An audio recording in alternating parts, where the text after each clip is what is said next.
የዛሬው እንግዳችን መርጌታ መምህር ገብረ መስቀል በጣም እጹብ ድንቅ የሆነ ስራን ተግብሯል። ምናልባት ለ700 ዓመታቶች የተዳፈነውን ለእውቀትና ስልጣኔ ብርሃን መሆን የቻለ የኪነ ህንጻ ውጤቶችን አበርክተውልናል። እንግዲህ ልክ ቅዱስ ንጉስ ላሊበላ በገነባው መሰረት ከመሬት በታች ከአንድ ወጥ አለት አገር በቀል በሆኑ ወይም ደግሞ እዚህ ገባ በማይባሉ መሳሪያዎች በጣም ግዙፍ ትላልቅ ውቅር አብያተ ክርስቲያናቶችን መስራትና መገንባት ችለዋል። የዛሬው እንግዳችን በዛሬው መርሃ ግብራችን ላይ በጣም ትልቅ እንግዳ ጋብዤ ይዤ መጥቻለሁ።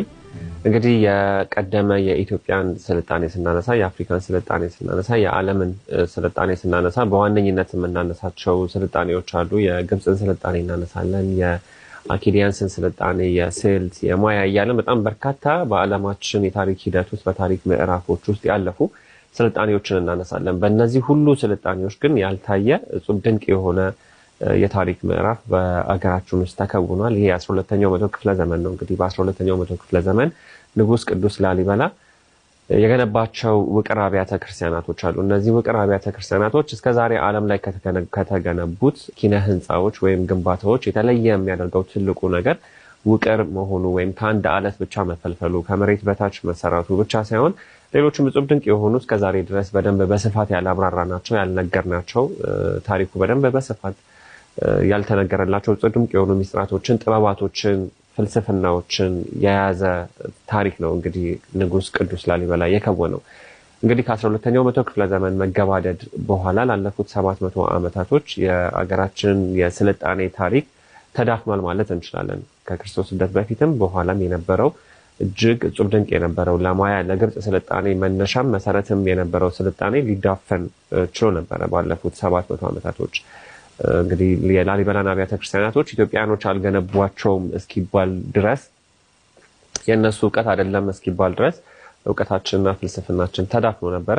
ከ700 ዓመታቶች በኋላ ግን እጅግ በጣም በሚያስደንቅ ሁኔታ የዛሬው እንግዳችን መርጌታ መምህር ገብረ መስቀል በጣም እጹብ ድንቅ የሆነ ስራን ተግብሯል። ምናልባት ለ700 ዓመታቶች የተዳፈነውን ለእውቀትና ስልጣኔ ብርሃን መሆን የቻለ የኪነ ህንጻ ውጤቶችን አበርክተውልናል። እንግዲህ ልክ ቅዱስ ንጉስ ላሊበላ በገነባው መሰረት ከመሬት በታች ከአንድ ወጥ አለት አገር በቀል በሆኑ ወይም ደግሞ እዚህ ገባ በማይባሉ መሳሪያዎች በጣም ግዙፍ ትላልቅ ውቅር አብያተ ክርስቲያናቶችን መስራትና መገንባት ችለዋል። የዛሬው እንግዳችን ጥሪያችንን አክብረው እዚህ ስለተገኙ እጅግ በጣም አመሰግናለሁኝ። ክብር ይሰማኛል ከእርሶ ጎን በመቀመጣችንም ይህንንም ቃለ መጠይቅ ከእርሶ ጋር በማድረጋችን።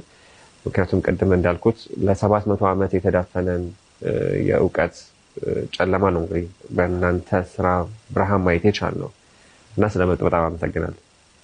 እንኳን ደህና ቆያችሁን። ስላገኘናችሁ እኛም እናመሰግናለን። እሺ እንግዲህ ያው የተወሰነ ነገር ለተመልካቾቻችን ማን እንደሆኑ ራስዎን ያስተዋውቁንና በደንብ በስፋት እንጫወታለን። በስመ አብ ወወልድ ወመንፈስ ቅዱስ አሐዱ አምላክ።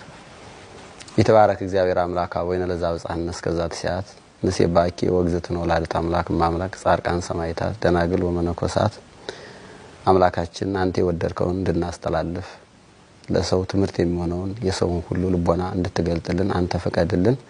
እኔ ያው እንግዲህ ያው ገብረ መስቀል ወይም አባ ገብረ መስቀል ዳግማዊ ላሊበላ 4 ቤተ መቅደሶች በእግዚአብሔር ፈቃድ በእግዚአብሔር ኃይል ኢትዮጵያውያን ስራ መስራት ወይም አሁን ያሉትን ታሪኮች እነሱ አልሰሯቸውም ብለው በሚሉበት እንግዲህ እግዚአብሔር ኃያል ገናና ሉል ሆነ በእኛ በደካማዎቹ ዕውቀት በለለን ግን ኢትዮጵያውያን በሆን የተዋህዶ ልጆች በሆን ላይ እንግዲህ ስራውን ገልጦ የጥንት ስራዎችን የሰራ ነው እኛ ኢትዮጵያውያን እንደሆን እንግዲህ ገልጧል። እንግዲህ ያለውን ነገር ደግሞ እኛም ሁላችንም መስራት እንደምንችል የተሰጠን ለኛ ለኢትዮጵያውያን ትልቅ ሀብት እንዳለ ይሄንን ነው እንግዲህ እግዚአብሔር በወደደና በፈቀደ በመጠየቁ ጥያቄዎች ያው ተናብራራለሁኝ ማለት ነው።